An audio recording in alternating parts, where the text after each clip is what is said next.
Welcome to the Young Turks. Ana Kasparian and Cenk Uygur with you. Joining us now is GOP presidential candidate Vivek Ramaswamy, who is pretty new to this political arena. We've now seen him in 2 separate GOP primary debates, and we welcome him to the show. Welcome, Vivek. It's good to see you guys. How are you? We're doing good. We're doing good. All right, let's get right in. There's a lot to get to here. We'll talk a little bit about your policies. We'll talk a little bit about how you differ from other GOP candidates. But one thing that's really stood out to me, Vivek, is just how complimentary you are toward one of your, political opponents, since you're running in this primary, Donald Trump. Now, a few months ago, Trump posted his reasons for liking you so much, saying on Truth Social, quote, "The thing I like about Vivek is that he only has good things to say about President Trump." And to be sure, you have been incredibly complimentary toward Donald Trump, which leads me to wonder, why exactly would likely Republican voters decide to vote for you over the former president? Yeah, look, I think that the more he's being unjustly prosecuted and really attacked using the levers of the justice system, the more I felt a sense of obligation to stand up for what is right. And I also believe in judging based on results. What are the results that I ultimately judge a president by? Did you keep us out of wars? And did the economy grow under your watch? There's a lot of other things that matter too, but those are 2 easy metrics. And I said he was the best president of the 21st century. That's what I said in the debate stage. I stand by it. George Bush, Barack Obama, Joe Biden, Donald Trump. It's not even close which one was the best one of the century. And so I respect him. And probably more than any other GOP presidential candidate, when I'm president, I will respect his legacy and honor it more than anybody else will, because I think it's the right thing to do, and I think it moves the country forward. Yeah. However, I have something that he does not. I am young. I have fresh legs. I think it's gonna take somebody coming in from the outside to have the true fresh perspective to lead the America First movement to the next level. I think I can unite this country by reaching the next generation of young Americans that have lost all semblance of national pride. And I can give you statistics to back that up. 60% of young Americans today say they would sooner give up their right to vote than to give up their access to TikTok. We have a 25% recruitment deficit in the US military. Less than 16% of Gen Z says they're proud to be American. And I think there is no question which Republican candidate is, really which candidate period in this race is best reaching young voters at a large scale. We see it in college campuses across this country. And so yes, I think I will be able to reach that next generation and inspire national pride in that next generation better than anybody else in this race. So Vivek, you're saying then by definition, you're running against him. You are better than the best president of the 21st century. And that the main reason why you're better than Donald Trump is because you're younger than Donald Trump. Am I understanding that right? And because as a function of being younger, I'm gonna be able to reach the next generation, reunite this country. And I do think that reuniting this country and reaching the next generation will be part of what allows us to take the America First agenda to the next level. I got you, but I won't be the you're same better person than Donald Trump, right? Well, I wouldn't be running if I didn't think I was the best candidate for the job. So yes, I believe I am the best candidate for US president. I think there are 2 America First candidates in the race. And I do think it has to be an America First candidate that leads the country forward. However, between it's the tried and true, I admit. If you want tried and true, you go with Donald Trump. If you want the next generation with fresh legs to lead us forward, you go with me. And I think that that's gonna be the successful formula that leads us to success in this race. I'm gonna follow up on something you said earlier. You said that you would pardon Donald Trump on these unjust charges. So if you pardon him on taking national secrets without permission, not returning them, lying to the FBI, etc., does that mean that Joe Biden is allowed to do the same thing? That he could just take national secrets, show them to anyone he likes? Even after he's president, he could just take the documents, bring them home, show them to anyone he likes? And maybe other people too, anyone who's got access to national secrets. Can they just show them to everyone? Or is it just a special privilege that Donald Trump gets to have because you like him? Well, it is whether you like the law or not, I believe in this thing called the law. And the law does give a, what's that? I say I'd love to see it because Donald Trump has broken about a dozen laws, and you'd say you'd pardon him on every one of those criminal actions. Well, so okay, prove it. I think part of the reason why is that those laws that are alleged to be broken, I don't believe have been broken here. If I did believe that and believe it was definitive, then I wouldn't adopt the position that I do. Every case brought against him levels a novel legal theory never before used. So for the particular case that you asked about, and I believe in getting into details matter. If you're gonna convict somebody criminally, yes, the details doggone well matter. So the Presidential Records Act explicitly lays out the criteria for what documents a prior president is and is not able to access. If you don't like the law, change the law. But part of the reason is that we already entrust the US president with making all kinds of incredible judgments, whether or not to use nuclear weapons on down. So yes, that same president we do entrust when leaving office with access to those same records. The judges have interpreted it, and even in the Clinton sock drawer case, as it related to Bill Clinton, revealing undoubtedly classified information afterwards, a judge explicitly came down on interpreting that statute. So I've laid this out in detailed articles in the Wall Street Journal and elsewhere, but why am I bothering talking about it as opposed to legal scholars elsewhere? Let them debate it. My job is to unite this country, and I do not think it sets a good precedent when the president of the United States and the Justice Department under him uses police force to indict its political opponents in the middle of an election and then issue gag orders to say that that opponent during the presidential election can't even talk about that relevant set of issues. I just don't think that's a good precedent, and I don't want to see that in one direction or the other. That's wrong. Do you believe it's a good precedent to implement a slate of fake electors to overturn the results of our democratic process and go against the will of the American voters? So look, I think that there were serious issues that need to be discussed relating to election integrity. However, I would not have made those same judgments that Donald Trump did. This, though, belongs to the voters. This is a judgment for the voters of this country, not a judgment for a justice system that lands people in prison as its ultimate goal, especially political opponents. I just think that's bad for the United States of America. Okay. So leave it to the voters. Trust the voters to make the decision of who governs, instead of trying to take it out of the voters' hands. And I don't think that should be a controversial idea. Yeah, it's definitely controversial because what you're saying is leaving it to the voters is controversial. No, not that. Hold on. When the former president broke laws, including going against the will of the American voters by implementing a slate of fake electors, which were noted as such in memos passed around within the Trump campaign. They were referred to as fake and fraudulent electors by Trump's co-conspirators.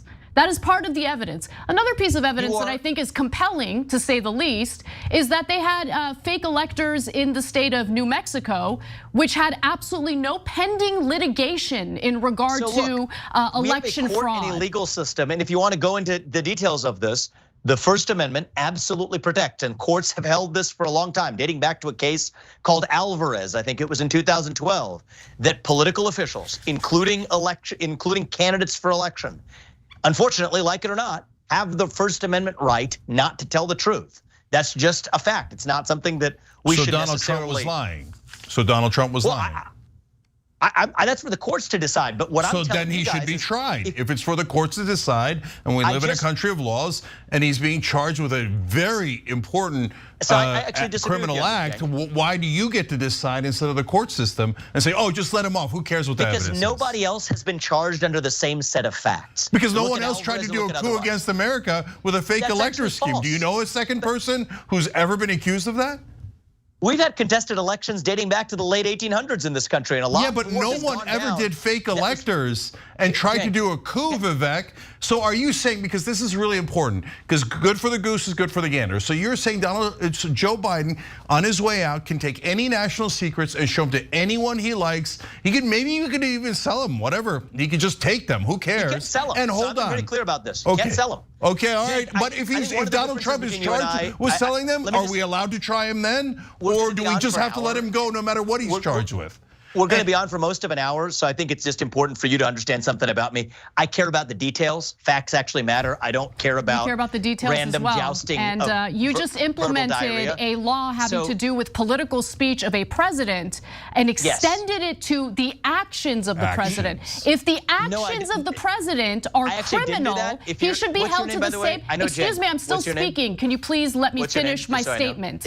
Okay. If the actions of the president happen to be illegal actions, especially in the context of our democratic process, you genuinely believe that that individual should not be held accountable for what he engaged in. You think that any former sitting president of the United States can attempt to steal elections, can attempt to implement fake electors and go against the will of the American people. Is that what you're arguing here? And I just want to address you correctly. What's your name? I mean, you just came on my show. You don't know my name? My name's Ana. I don't actually. I thought I was talking to Cenk. What's your name?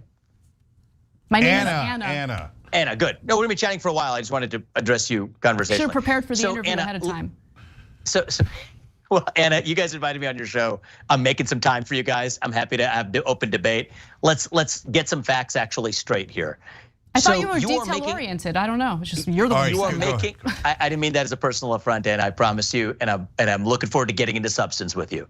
So the reality is, you're making an assertion that he broke the law. And then everything that you're doing is working backwards, making a legal judgment on a complex legal theory that has never been brought against a defendant in American history. So that's a circular reasoning. It's a circular loop. No, what I would prefer to it's do not, is measure Vivek. the facts. That doesn't make any sense what you're saying. There's never been somebody Vivek, we're not making this legal theory. But Vivek, you're going in circles. Hold on, let's be clear. Nope. So we're not making the assertion. Prosecutors are making that assertion. And you're saying, do not let the prosecutors do their job. Foreclose that. I don't want to discuss this. Hold on, let me finish. So can Joe Biden do a fake elector scheme and just make up electors and declare himself president as Donald Trump wanted to do? And you admitted earlier he is lying. Donald Trump was lying. And so can Joe Biden lie and say, I've got fake electors, and I'll even call them fake electors, and then you're not allowed to prosecute them because you just said, that's it. No one's allowed to prosecute former presidents. Go ahead. So is Joe Biden allowed to do the same exact thing Donald Trump? Let me just ask you guys a question, because I think I'm getting a sense for your command of the details here. Which case would you like to talk about? There are 4 pending cases. Go ahead, fake electors. Is Joe Biden allowed to do the same fake electors? One of you is talking about documents, and one of you is talking about because he broke so many laws. But let's stick with fake electors. Go ahead. Which one would you like to discuss? Fake electors. Go ahead. Yeah. So there is no crime here that can be charged. That's the answer. There's no relevant crime. Now, can voters take this into account when determining who their next president is? Absolutely. That's exactly how our process works. But our Constitution has a process that has been followed, and it was followed here. And the US president absolutely, even if he's the outgoing president, has an opportunity to share his opinion, even if those opinions are not true, and if that's found in a court of law. I don't have a view on that, but that's what the allegations are. That's what a court of law is, Vivek, but you're saying we're not allowed to go to a court of law. I'm not saying that you're not allowed to. I'm saying that I would pardon him because I think that these do not match the actual law that the Supreme Court has held applying to these set of facts. And I think it's a bad judgment for the US Justice Department to bring this case because it divides the country and it sets an awful precedent that will now be used going forward for years unless we do something about it. Unless it takes a leader who actually unites this country. This is the new precedent in the United States of America. The new precedent is the party in power will look at who the opponent is and throw the legal statute book at them. That's not how it's supposed to work. You're supposed to find a crime and then decide whether or not you want to prosecute it according to the same standards you use for every American. That is not what's happening here. And there is little doubt that if Donald Trump were not running for president, they would not have brought these charges. So I think that if you ask me, does this move towards uniting the country or not? I think it does not. I think it moves towards dividing the country, which is why I have been clear, even though I'm running against Donald Trump, I would pardon him if I'm elected president because that will move this nation forward. And I do not think that we should be guided by vengeance and grievance against one man. I do not think that that helps the United States of America. That's why I'm in this race, and that's why I clearly answer your question. You asked me, why would I pardon? That's why I would pardon. And just to be clear, you have absolutely no problem with the Trump campaign implementing fake electors in the state of New Mexico, which had no pending litigation in regard to election fraud. You're okay with that? There is a difference between what I've made the same judgments. Yes or no? I don't think that's illegal. I do not think, you don't think that's anything illegal. That's been laid out. Okay, you don't value our democratic process. Great to hear it. I don't think anything that's laid out has been a violation of the law. That's what I believe. That's amazing. Okay, all right. About 4 months ago, the Daily Beast reported the following. Trump and Ramaswamy had dinner at Trump's New Jersey golf club in the summer of 2021. Are we going to talk about ideas, or is this just some sort of like slugfest? I'm trying to understand your motivations for running, because it appears that you're not really running against Donald Trump. I was told it appears that you are a spoiler candidate who does nothing but compliment Trump and provide cover for his criminality. That's what it appears to be. Because I don't really understand. You're running against him. I don't really know you, but tell me exactly why anyone would vote for you over Trump when you just present yourself as Trump light and present yourself as his water boy who provides cover for any of his bad behavior. Thank you for your thoughtful analysis there. Thank you for your brilliant, very thoughtful, brilliant, incisive analysis into the future direction of our country. That's what I was. I've taken an hour of my time this evening. There are important things going on in the world. I'm happy to discuss them with you. I accepted the invitation from Cenk because I thought we could have a productive exchange with different ideas, which I think the country benefits from. You don't want to answer the question. You get real touchy about being called out for providing cover for Trump. We can move off of it. Let's talk about the policies. Let's talk about the policies. I'll take this question, but then let's talk about the policies. Okay. Are you going to keep talking over me, or are you going to let me ask a question? I would love to ask a question about policy that matters to the country. Great. Please, the floor is yours. You would like to disenfranchise voters between the ages of 18 and 25. Wrong. You want to increase the voting age to 25 years old. Why do you want to do that? Well, I don't want to disenfranchise anybody. But I do think that we need to revive civic duty in this country.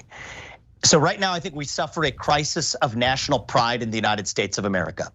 So the same logic that we apply to immigrants who want to come to this country, to say that you have to know something about the country before you vote in that country, I think it is fair to apply that same logic to somebody who turns 18 and acquires their citizenship that way. And if not that, then at least to serve the country in some minimal way. So if you ask me, are we better off or worse off as a nation if every high school senior has to pass the same civics test that every immigrant has to pass in order to become a voting citizen? I think that will make our country stronger. I think that will make our country more united. I think that will make our voting populace more informed, people more proud to be an American. There was a 10-year-old girl who approached me in Iowa last week, having heard about this policy and some of the criticisms from the left and otherwise. She printed out the 100-question test. She scored 100%, 60% is a passing score. If a 10-year-old girl in Iowa can do it, yes, every high school senior can and should too. And that's not a Republican idea or a Democrat idea. Now, I personally believe that voting rates amongst young Americans will actually skyrocket once we revive that sense of civic pride and civic duty. I also favor making Election Day a national holiday. We should make voting in this country a civic ritual, that it should mean something. It unites us to say that we take the time to know about our country, our Constitution, and then participate in our republic. And so I'm not saying you have to agree with me on that, but I do think that if you're not going to agree with me on that, then I challenge you to find a better idea, and I'm open to it myself, for how we revive that missing civic pride in our country. But one way or another, we're gonna have to think outside of the existing box to do it. And that's part of where I'm leading the way. So Vivek, I wanna ask a follow-up on that. I have an idea that I've discussed on the show before. I think that after people leave high school, they can go to the military, Peace Corps, AmeriCorps, et cetera. I think it unites the country. So I understand I have a different idea. I think that's interesting. Okay, now in terms of the, you say they need to know civics, but you know that if you knew civics, that this country also has a history of poll taxes, literacy tests, et cetera, to specifically disenfranchise some voters. And and you know that the Republicans are losing under 25-year-old voters in a massive way, and that is absolutely clear based on the demographics, on the polling information. So it looks really convenient that all of a sudden you don't want as many young voters, et cetera. But here comes the question. So if we did your literacy test, your civics test, and it turned out that 80% of Republicans don't pass it, but a 60% of Democrats do pass it. So it's a massive, massive disadvantage for Republicans. You just can't get your ignorant young folks, it's a hypothetical, ignorant young folks that are Republicans to pass any of these tests. Are you still okay with saying, no, 80% of Republican voters that are young, you can't vote because you're too ignorant? I'm okay with it regardless. And I think that the reason we apply the standard is, think about the logic. The poll taxes, a lot of those were made with the explicit purpose of disenfranchising specific groups of people at a point in our national history when we were coming off of some inequitable treatment historically in the eyes of the law. Thankfully, we've moved up forward this country many decades past where we were even in the civil rights movement. Now today, we do, I will remind you, there's a reason why we require every immigrant to this country to know those things before they vote. That's a good thing, by the way. I think that's important. But that same logic, if an immigrant has to know it in order to vote, I don't think it is wrong to say no matter what your skin color or what your political affiliation, you should know the same things about the country at minimum to vote. Okay. And to those for whom you say tests aren't everything, there's a separate point I've built in. 6 months of service to the country in a first responder role or a military role. But the point is, you've got to have some skin in the game, or else you really have no way to play in the game. I think English should be the only language at the voting box. So Vivek, if you don't know that there is no such thing as fake electors, then I guess we would disqualify almost all Republican voters, right? Look, I think that you could take that civics test, see how you do. I challenge you to do it. My sense is, my guess, you'd probably do pretty well. I already took it. I'm a naturalized citizen, so yes, I killed it. So you'd have I crushed it. You'd have a different. And I guarantee you, I would do much better. So you yourself were an immigrant to this country. Great. Yes. My sense is that many people find this a little too frightening until they take a look at it, and then you say, hey, if somebody's voting for president of the United States, do we think it's important that they know what branch of government the U.S. president leads? I think most people think that's a legitimate thing. I don't think Donald Trump knows that. Are you positive Donald Trump would pass your test? He took a dementia test and thought it was an IQ test. He thinks you could suspend the Constitution for no reason. I think you guys he have thinks an you could do martial law. Man. I'm sorry, that's the greatest president of the 21st century. I think I'm interested in the future of the country, but I'm not interested in particularly psychoanalyzing another individual who seems to be your obsession for the day. No, when but there's Vivek, actually a lot more to talk about. I don't know why you're even running yes, and when you say he's the greatest. But let's take a break here. You've offered your thesis. Yeah, that's okay. We're gonna do policy. We're gonna do policy, including a policy I agree with Vivek on when we come back. Stay right here.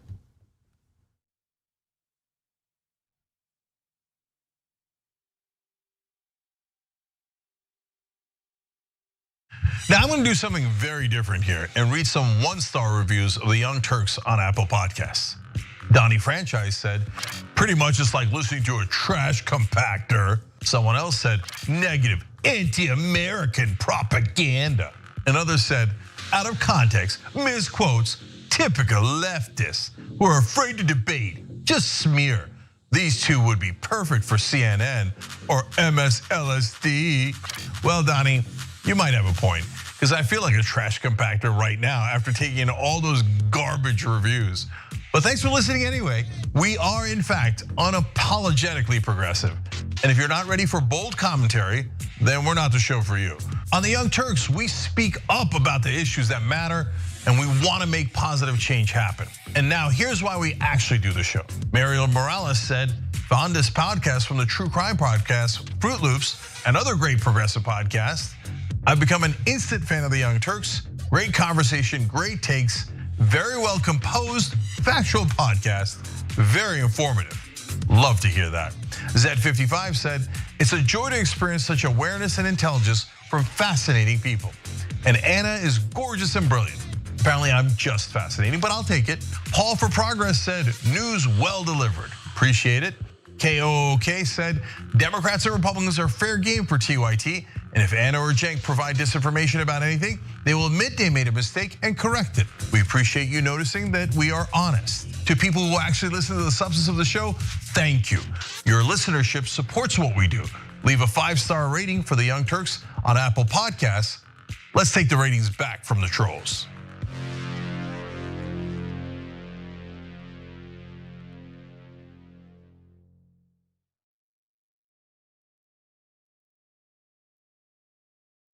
Everywhere you look, things are getting more expensive. Here at TYT, we understand this. That's why we're not gonna price gouge you or use inflation as an excuse to raise our prices. A TYT membership is not your typical subscription, but basic membership is still just $4.99. So what do you get for that price? For starters, you're getting exclusive programming, unique exclusive designs from Shop TYT, access to a members-only chat, giveaways, emojis, and so many other amazing perks. But most importantly, you're helping to make an impact. As a TYT member, you not only help us do the shows every day, but you drive real positive change in the process. In 2017, we helped to start Justice Democrats right here on TYT. That's a group that got a dozen progressives elected into Congress. That's amazing, you did that. Your support also funds TYT's very own investigative reporting. Just recently, our reporters exposed the Fellowship Foundation and pressured lawmakers into boycotting that bigoted event. Isn't that amazing? We raised over $30,000 for Jackson, Mississippi and delivered clean water to thousands of people in need. Our petitions, polls, and community of activists help keep the corruption of Washington in check. That's the impact of what just $4.99 a month from our members can do. And we're just getting started. Positive change doesn't occur overnight, but with your contribution, we can make it happen together.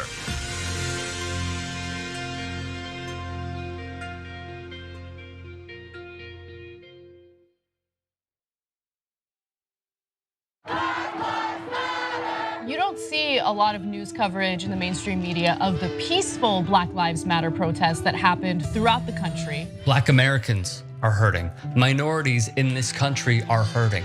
We always talk about starting from the bottom up, but the problem is the bottom up is always the least amount of power. No one cares about them, and until someone actually cares about them, then we'll do something about it. Please, for God's sake, America, understand, acknowledge, and work towards getting to a new reality where Black lives actually matter.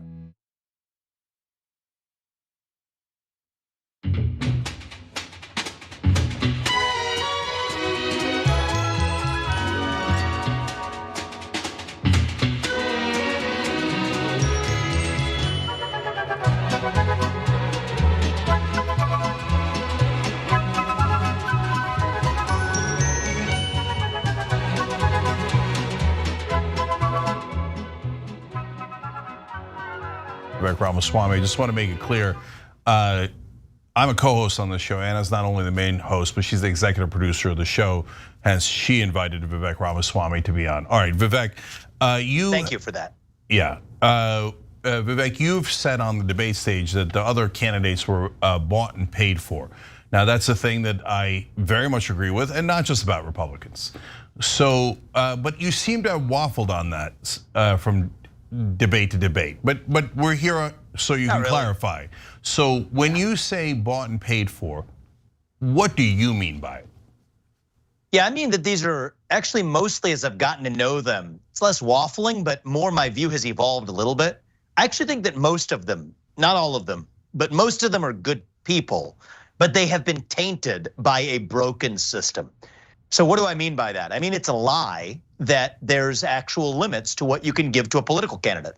The myth is you can only give $3,300 per cycle in the primary and in the general election. That's false. The reality is most of the election, look at the primary, look at elections these days, period. They're being run by super PACs. That's where most of the money is being spent. And big donors can give unlimited money to super PACs. And even though those super PACs are basically running the campaigns, that's corrupt. And so I think it is a lie that we have the system, $6,600 is a limit. That's a lot of money to most people in the country, and fair enough. But you're not gonna control a politician with $6,600. That's why we have that limit. And yet, what you actually have is the real system that does control the politicians, which are the super PACs. Technically, these independent agencies or these independent entities that are spending that money, but they're not really independent when the candidates themselves show up at the fundraisers hosted by the super PACs, regularly talk to donors on speed dial who are giving to those super PACs, turns the politicians into circus monkeys. And is the circus monkey a bad monkey? No, it's not. It's just doing what it's supposed to do. It jumps as high as its master tells it to jump. That's the way our political system is run, frankly, in both parties. And so I think that that's a cancer on American politics. Whether or not I agree with the policies that come out of your mouth as a politician, I'd rather they at least be the views that actually represent yourself or the voters you're running to represent, not the donors who are providing your mother's milk.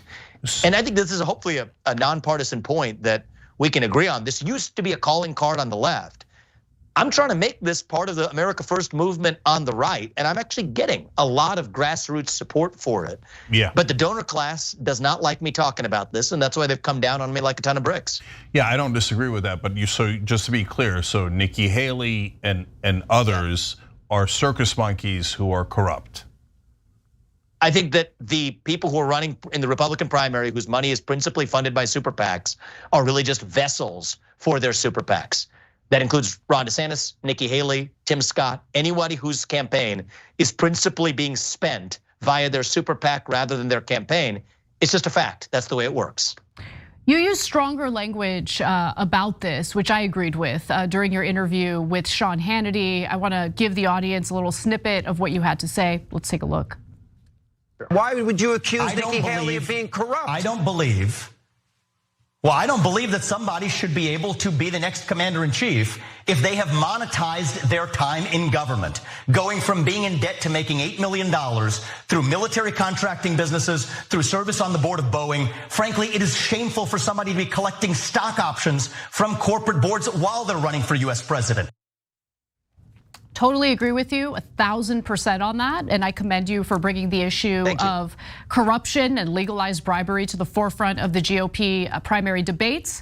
I do have to ask though, one of the issues that was reported on widely during the Trump administration was how he was directing official government business to Trump properties and then inflating the prices of the hotel stays for government officials and members of the military in order to pad his pockets. Did you at all have a problem with that? So have those facts been reported in the same way that these other facts have been? I don't know. My question though, and my answer is, I don't care if you're Republican or Democrat, you should not use your government connections to make money, period. And so what does that mean? 10-year ban on lobbying? I favor it. If you leave the government, you should not be able to lobby the government for more than 10 years. Bans on trading individual stocks while you're a member of Congress or anybody else that has information that could move those stocks, that builds public trust. You shouldn't be trading stocks as a government leader or a congressman or a bureaucrat regulating an industry. If you're regulating an industry, should you be able to join the board of a company in that industry? That was the Nikki Haley example I referenced. She did a special deal for Boeing in South Carolina while she was governor, later goes on to join the board of Boeing, a defense contractor, is on the UN, uses connections to generate a lot of military industrial complex connections. Her family then goes off to start a military contractor. So any way of using your government connections to make more money, I think should be banned. Right now it's not banned. So it's not that people are breaking the law by doing it, but I think it is especially bad when some of those same people then come back and run for US president. And that's why I think the reason I've dialed this up now is that it's one thing if that was just politics as usual. Right now, we're escalating our path to World War III, which I genuinely worry about as a major risk going forward. And so, no, I don't think that somebody who has a demonstrated track record of potentially making money on taking us to World War III should get anywhere near the White House, which is why I've been particularly sharp about this issue, even relative to the first few months of this campaign, when those foreign policy threats weren't quite as pronounced. All right, we continue to agree on that. So if someone, for example, was in charge of the Middle East policy in an administration, and then they left the administration and immediately got $2 billion from someone that's in the Middle East, a country that's in the Middle East, that they were in charge of handling policy on, and might have even, according to some rumors, passed intelligence on to. That obviously shouldn't be allowed to happen. That is massive corruption, right? Well, if somebody is running for president who fits that description, you let me know. But I've been calling out the people who are running for president. So that's Jared Kushner. Who do? Jared Kushner. So are you okay with that, or is? I mean, if I'm judging the first half of this interview as extrapolation to the second, I can't verify all of the facts that you're referring to there. I'm giving you a very clear litmus test. Politicians in either party should not make money off of their time in public service beyond the salary that they're paid. That's a general principle, and we should apply it evenly across both political parties. But where I am up on the details is the people I'm running for president against. facts matter, and those are the ones where I have been expressly vocal that nobody who fits that description should be taking us into World War III. If we found out that the Saudis decided to buy the PGA and funnel all of the, or a lot of the tournaments to coincidentally Donald Trump's golf courses, right after he was in charge of policy with Saudi Arabia, you would be outraged by that. So I don't understand this game of innuendo. I have no idea what facts you're referring to or not. Okay, here, I'll give you another one. Because, okay, so you're saying hypotheticals, that's actually what's happening in the real world. But I'll give you another one. You said earlier that you're opposed to people taking super PAC money and you think that's corrupting and it makes them circus monkeys. Again, I totally agree with you. I totally agree with you, okay? So Sheldon Adelson gave over $100 million to pro-Trump super PACs, and then Donald Trump did all the things that Sheldon Adelson asked him to do, including getting rid of corruption charges on him, including fighting against unions, including bringing back money from abroad. Sheldon Adelson's main money was in China, in Macau casinos, where he was able to bring it back at 8%. Be with you. This is the system in both political parties that needs to end. Now, what did I say? From everybody, even the people I'm running against in this race, it is legal within the bounds of the law.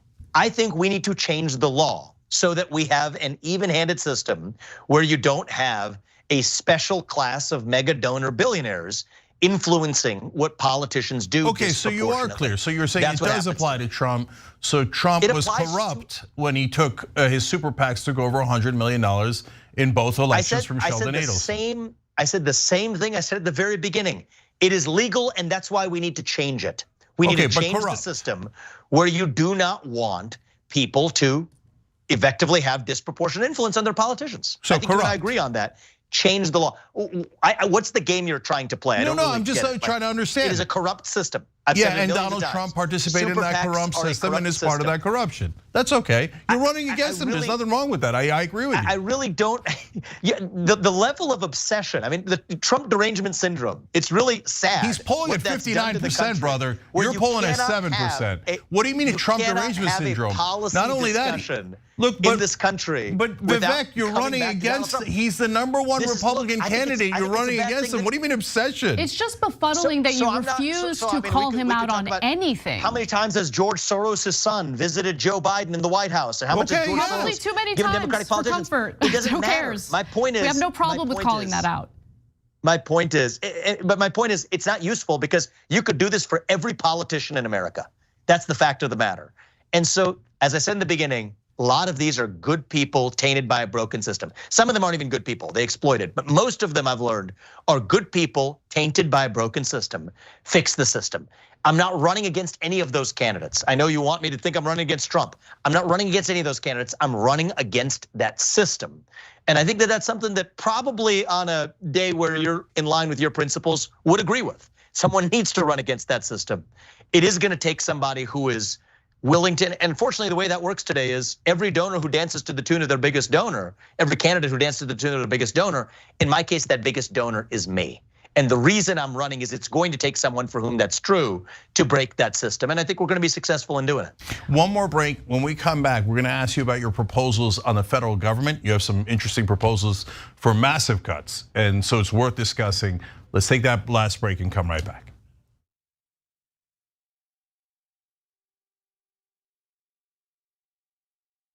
Every day, the Young Turks delivers 2 hours of solid, fact-based, timely news and progressive commentary on all the day's most important stories. We keep our viewers informed while also providing perspective and insight on the news we cover, so you understand not only what's happening, but also what's happening behind the scenes, the stories behind the stories. We play musical chairs and put these children in one awful detention facility to the next. That's what's happening at the border. The things that got him banned, he's still spreading. So presumably, I think it's reasonable to say that if you allow him back on the website, he's going to do it again. Any legal voter that we deem not willing to vote for my side shouldn't vote because it'll replace me that's supposed to vote for my side. That's not how voting works. That's not how democracy works. And while many people following today's political news can get discouraged about the direction of the nation and the world, that's not us. At TYT, we're genuinely optimistic about the future, and with good reason.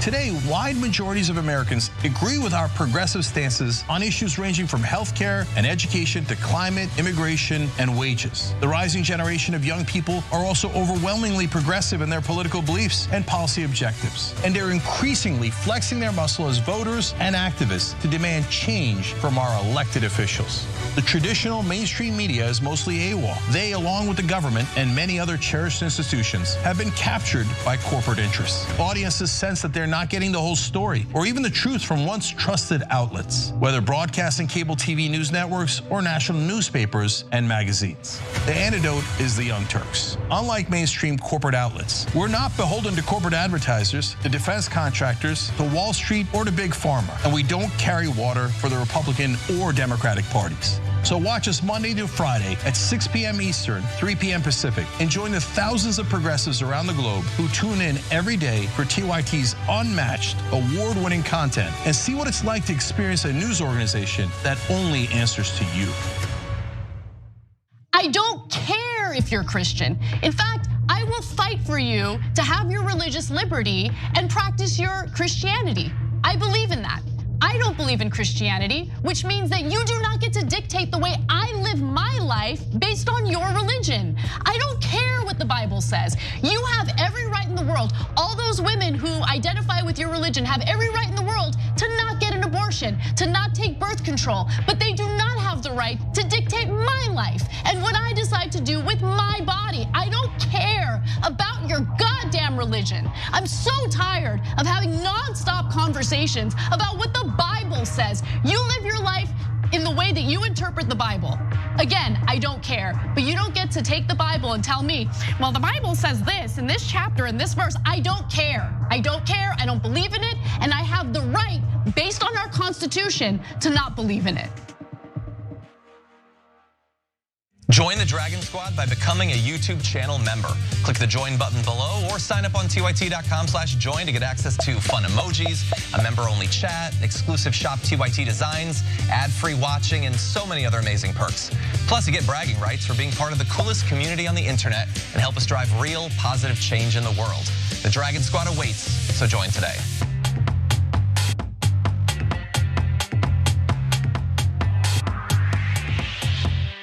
The media can't stop talking about gridlock in Washington, as if a handful of stubborn Republicans are the only thing standing between us and a fully functional democracy. The reality is that our government was taken over by big business and their allies in both political parties. And corporate media adds to the dysfunction. The good news is that the American people are progressive and soon will take over Washington. My book, Justice is Coming, is our battle plan for making that happen. You can get Justice is Coming wherever books and audiobooks are sold.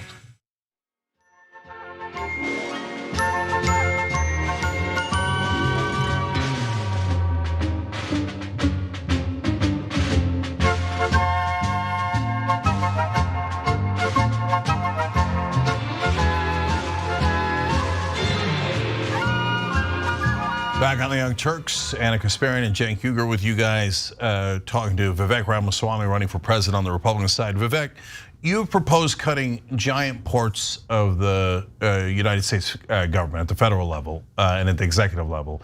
So without getting into all of it, let me just name three of them: Department of Education, FBI, and IRS. So to most people, that sounds a little crazy. Are we not going to collect taxes? Are we not going to do law enforcement?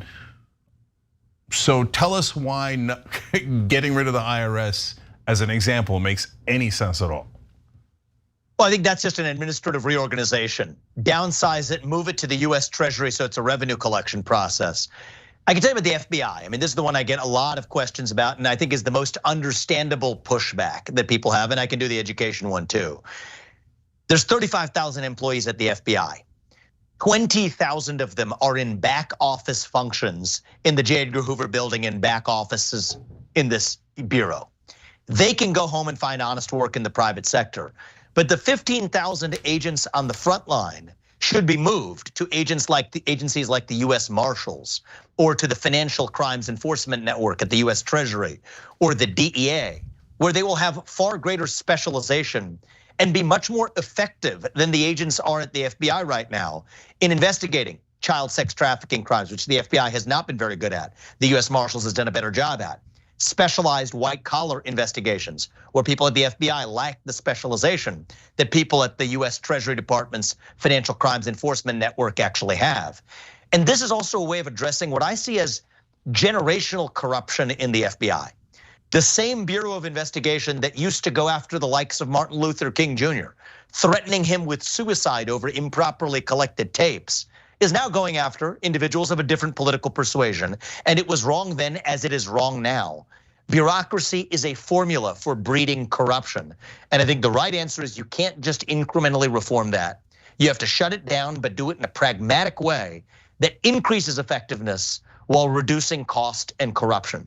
And same thing with the Department of Education, tilting the scales to 4-year college degrees over 1 or 2 year vocational programs, holding local schools hostage, saying you don't get that money unless you adopt certain agendas at the local level. That's not useful when the federal government has nothing to do with local education. I'd say shut it down. Give that $80 billion mostly back to the people, to parents, so that every parent can choose to send where their kids actually go to school. And the tiny sliver that relates to vocational training that they've recently added, move that to the Department of Labor where it belongs. So yes, I do think it's gonna take somebody with a CEO mindset, and if I may say, anti-bureaucracy experience, to come in and reorganize and gut much of that federal bureaucracy. That's not a left-wing idea or a right-wing idea, but it is a fundamentally American idea because we have 3 branches of government in the US Constitution: legislative, executive, and judicial, not this 4th branch of the administrative state where most of the policymaking takes place today. And so I would say that's the top of my domestic agenda: shut down that 4th branch, revive the integrity of our constitutional republic. So the 4th branch that you're referring to consists of individuals, leadership at least, that's been appointed in the executive branch by the President of the United States. The Department of Education, of course, to give you an example, your favorite politician in the world, Donald Trump, appointed Betsy DeVos, and she engaged in the reversal of certain policies of the education department that did seek to help students who had been defrauded by for-profit colleges. So what do you propose happen in a situation in which students have been defrauded by for-profit colleges like Phoenix Online, ITT Tech, they get an unaccredited nonsense degree that leads to nowhere. They're drowning in debt after being defrauded. How exactly would you deal with those situations with the elimination of the education department? If it is a true case of fraud, that's a violation of the law. They can be prosecuted under the law. They can be sued in civil suits by the people who are defrauded. No different than any other commercial relationship that exists in the private sector. However, when you have a bureaucracy at the Department of Education that's spending that $80 billion at a moment where school choice programs across the country are underfunded, it's not even close, which is a better use of money. Put that $80 billion budget in the pockets of parents across this country. It'd be about 1.6 billion per state in this union. It's not even close, which is a better use of funds. And I think you avoid a lot of the bureaucratic corruption. And you're right, the people who sit on top of those agencies are appointed by a democratically elected US president. 99.999% of those employees do not fit that description. To the contrary, they're protected by, I think, bad policy, but so-called civil service protections that have stopped the US president or the duly elected representatives or even cabinet secretaries from firing those employees, which creates a culture of rot, of laziness, of ineffectiveness, and yes, even of corruption in many of those agencies. And so I have a simple proposition. I think the people who we elect to run the government, they ought to be the ones who actually run the government. And if they're people who disagree with me, if they're the people who I don't vote for, I accept that. But we live in a constitutional republic where at least the people who we elect to run the government ought to be the ones who are actually running it, when most of the policy decisions made regulating our energy sector to our healthcare sector to financial markets to education come from unelected bureaucrats in the federal government. And that serves neither Republicans nor Democrats nor any American well. And that's gonna change on my watch as president. Let's talk a little bit more about school choice. So school choice vouchers, they tend to be statewide programs that take public funding away from public schools and redirects that money to private institutions that do not have to abide by similar standards, education standards that public schools have to abide by. And so how do you consider the lack of standards and how that might play a role in a system in which voters would not have the right to vote unless, in your dream scenario, they pass a civics test? What if those public dollars are being funneled to certain religious private schools that do a poor job in educating their students about American history, civics, basically what they need to know, the education they need in order to pass the civics test that you think people need to pass in order to be able to vote?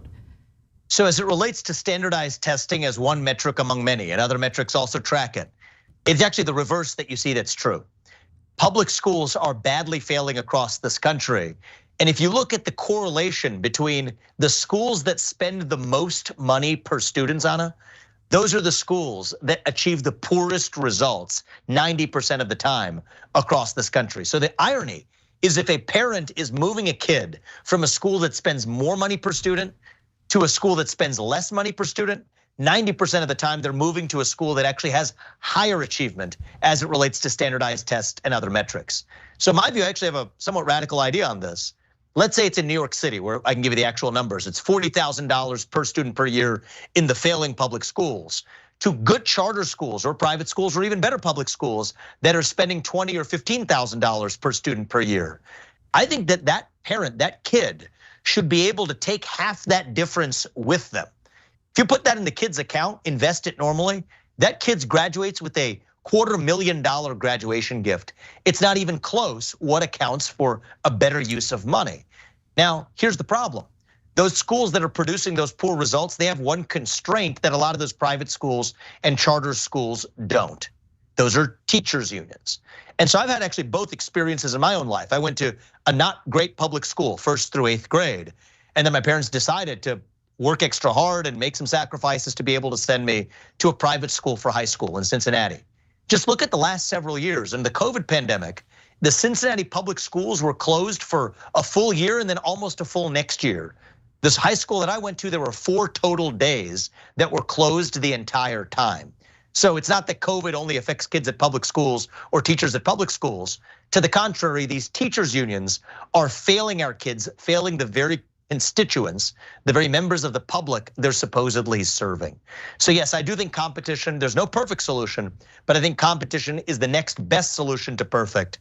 And that, I think, is gonna hold the public schools teachers' feet to the fire, get rid of those teachers' unions. And yes, we ought to compete such that our educational system goes back to being about the achievement of our students rather than employment opportunities for these union members. And that's just the hard truth. Yeah, I would love to debate you on that, but that's not what we're doing here. So one last question in the time that we have. You've said that you're against secularism. So which religion should rule us all? None. That is the answer. Well, isn't that secularism? That's not secularism. I think that capital S secularism is something that has used a substitute religious-like worldview to foist that affirmatively onto multiple institutions across this country. I think that there are many forcible agendas. If you have to pledge allegiance to a diversity, equity, inclusion agenda as a function of getting a job, I think that is a Title VII violation, civil rights violation today. So I don't believe that there should be any religion, secular humanism or otherwise, foisted upon anyone, certainly not through the government. My view is you have free expression in the United States. I'm an ardent defender of religious liberty. Whatever your religion is, you have the right to practice it as long as you're not explicitly harming somebody else. That's literally secularism, Vivek. That's literally the definition of secularism. That's actually, well then, Cenk, what I would say is respectfully, whatever word you use to describe it. Now I've written a whole book about this, and so we can debate the vocabulary. But in concept, I believe that every religion should be practicable in the United States with religious liberty as long as you're not harming somebody else. And the government cannot establish any one religion as the governing religion for the United States of America. Good news, that's simple. in the US Constitution. what the Constitution says. That's exactly right, that's in the US Constitution. That is why the US Constitution is considered the first secular constitution. But okay, Now we've all done a literacy and civics test. Well, look, I think that's in the First Amendment for a reason. Free speech, free expression, freedom of religious choice, and non-establishment. Yes, those are foundational to our constitutional republic. I do think that many of the philosophies that are foisted on kids, the hostility towards schools that may want to adopt certain religious worldviews as private schools, the hostility towards somebody who says if you don't approve of a certain kind of marriage, you still have to officiate that marriage using the state's force to do it.